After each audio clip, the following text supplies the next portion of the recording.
Élodie, quand on parle de biodiversité, on parle aussi de menaces sur la biodiversité et certains animaux, les espèces exotiques envahissantes, sont des menaces pour la biodiversité locale. Qu'est-ce qu'on peut voir comme espèce, par exemple? Alors c'est vrai qu'on connaît plus le frelon asiatique qui a Bien défrayé sûr, la chronique, mais ouais. à côté de ça, il y a aussi des mammifères et on en parle moins. Le Il y a ragondin? le ragondin, mais Ouais, le raton laveur qui est en train de prendre une ampleur assez importante en France. ouais. Et le raton laveur, c'est une espèce en fait qui s'adapte particulièrement à beaucoup de milieux. Donc il est en train de coloniser certains milieux. C'est une espèce qui a plutôt bonne presse, on va dire, Mhm. vis-à-vis du C'est public. C'est mignon. mignon, voilà.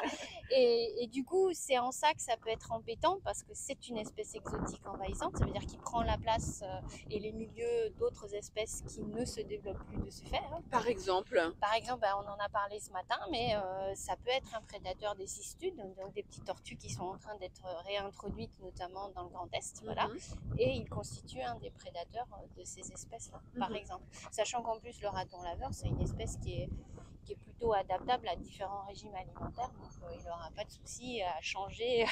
À lui à s'adapter, tandis que les autres Tout ont à plus de fait. mal. Et Voilà. il vient d'où alors ce raton Donc laveur? le raton laveur en France a été introduit alors principalement autour des bases américaines. Ils sont arrivés avec leurs mascottes et les mascottes sont restées quand les Américains sont partis. Et après dans le Grand Est particulièrement, il y avait en Allemagne des élevages de peau, hein, puisque les ratons laveurs étaient élevés pour la peau.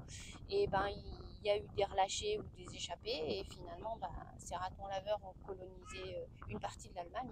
Et eux ils Mhm, connaissent pas les frontières et ils sont arrivés chez nous, quoi. mhm, mhm. Donc il y a une très grosse population dans le Grand Est de la France, mais aussi dans d'autres régions, type le Sud-Ouest par exemple. Oui. Voilà. Et je pense qu'on sous-estime en fait ces populations.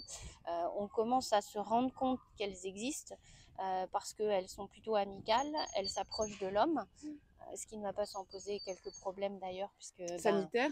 voilà, on Oui. risque, plus une espèce va s'approcher des individus, plus le risque de contact et donc de passage de pathogènes de la faune sauvage vers l'homme. Mhm. Je pense que c'est des problématiques qu'on commence à comprendre D'accord. maintenant, voilà.